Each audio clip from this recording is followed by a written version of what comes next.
तो 26 अगस्त 2025 एक ऐसी डेट जो शायद मार्केट के लिए भुलाना मुश्किल होगा।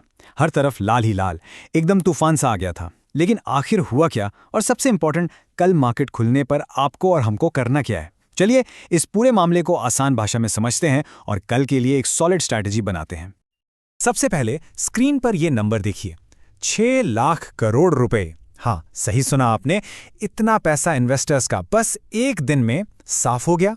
ये सिर्फ एक आंकड़ा नहीं है, ये मार्केट में फैले आम इन्वेस्टर के डर की, उसकी घबराहट की कहानी है, और इसीलिए इसके पीछे की वजह जानना बहुत बहुत जरूरी हो जाता है।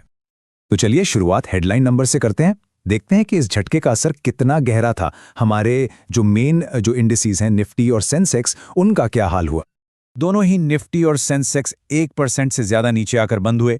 अगर नंबर्स की बात करें तो निफ्टी 50 लगभग 256 पॉइंट्स गिरकर 24,712 पर क्लोज हुआ, और वहीं सेंसेक्स में 849 पॉइंट्स की भारी गिरावट आई जो 80,786 पर बंद हुआ। मतलब साफ है, ये मार्केट के लिए काफी बड़ा झटका था।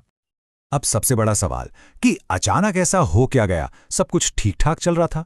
तो चलिए इस गिरावट की आखिर जड़ क्या है उसे समझते हैं। ये पूरा मामला एक, कह सकते हैं, तारीफ तूफान से शुरू हुआ। तो आखिर इस इतनी बड़ी, इतनी तेज गिरावट के पीछे असली रीजन क्या था? आप यकीन नहीं करेंगे, सिर्फ एक खबर जिसने मार्केट का पूरा मूड, पूरा रुख ही बदल के रख दिया। और वो खबर ये थी कि अमेरिका ने अचानक से इंडिया से आने वाले सामान पर, मतलब हमारे एक्सपोर्ट्स पर 50% तक का टैरिफ लगाने का ऐलान कर दिया। अब जैसे ही ये खबर आई, उन सारे सेक्टर्स में भयंकर बिकवाली शुरू हो गई जिनका धंधा ही एक्सपोर्ट पर टिका है। तो चलिए अब देखते हैं कि इस तूफान में कौन कौन से सेक्टर्स डूब गए और कौन से अकेले खड़े रह पाए। थोड़ा डीप डाइव करते हैं। आइए सेक्टर वाइज और स्टॉक वाइज परफॉर्मेंस देखते हैं। आप इस गिरावट की गहराई का अंदाजा इसी बात से लगा लीजिए कि मार्केट में टोटल 16 सेक्टर्स में से 15, पूरे 15 लाल निशान में बंद हुए।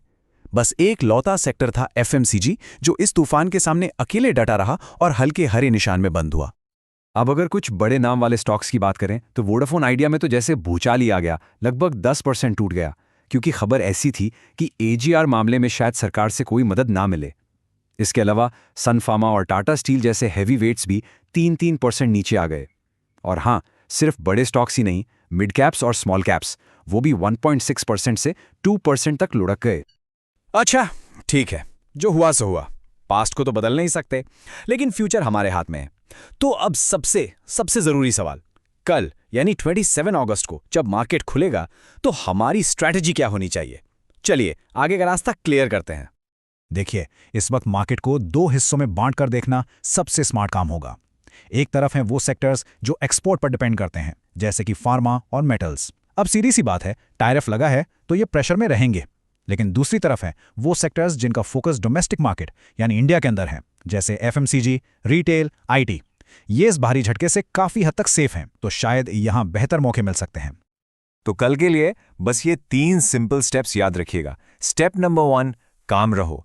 पैनिक में आकर अपने अच्छे स्टॉक्स बेचने की गलती बिल्कुल मत करना। स्टेप 2, सिलेक्टिव बनो, मतलब हर गिरी हुई चीज सोना नहीं होती, सोच समझकर स्टॉक चुनना है। और स्टेप नंबर 3, फोकस डोमेस्टिक। ऐसी कंपनीज पर ध्यान दीजिए जिनका बिजनेस इंडिया सेंट्रिक है, जो इस टैरिफ की मार से दूर हैं। और अब आते हैं सबसे काम की बात पर। अब मैं आपको कुछ ऐसे स्टॉक्स के बारे में बताऊंगा जिनको एक्सपर्ट्स इस करंट मार्केट सिचुएशन में भी रेजिलिएंट यानी मजबूत मान रहे हैं और इन्वेस्टमेंट के लिए रेकमेंड कर रहे हैं। अलग अलग एक्सपर्ट रिपोर्ट्स के हिसाब से 3 कैटेगरीज पर फोकस करना सही रहेगा। पहली है कंजम्पशन रिवाइवल की थीम, मतलब ऐसी चीजें जिनकी डिमांड हमेशा रहती है। यहां टाइटन, ब्रिटानिया और डॉम्स इंडस्ट्रीज जैसे नाम आते हैं। दूसरी कैटेगरी है इंफ्रा और फाइनेंशियल्स, जो देश की इकोनॉमी की रीढ़ की हड्डी हैं। यहां अडानी पोर्ट्स और आईसीआईसीआई बैंक जैसे सॉलिड नाम हैं। और हां, अगर आप एक सेफ डिफेंसिव बेट चाहते हैं तो फार्मा में डॉक्टर रेड्डीज को देखा जा सकता है, जो अपने सेक्टर के बाकी स्टॉक से बेहतर परफॉर्म कर रहा है। और जाते जाते एक बात हमेशा याद रखिएगा, ऐसे जियोपॉलिटिकल शॉक्स ये जितनी तेजी से मार्केट से मोमेंटम छीन लेते हैं ना, उतनी ही तेजी से वापस भी ला सकते हैं। मार्केट का कैरेक्टर ही ऐसा है, अनप्रिडिक्टेबल। तो अब मैं आपको एक सवाल के साथ छोड़कर जा रहा हूं। क्या ये जो तेज गिरावट आई है, ये एक डरने की बात है या असल में एक बड़ा मौका है? जरूर सोचिए इस पर, क्योंकि कहते हैं ना, हर क्राइसिस अपने साथ एक अपॉर्चुनिटी भी लेकर आती है।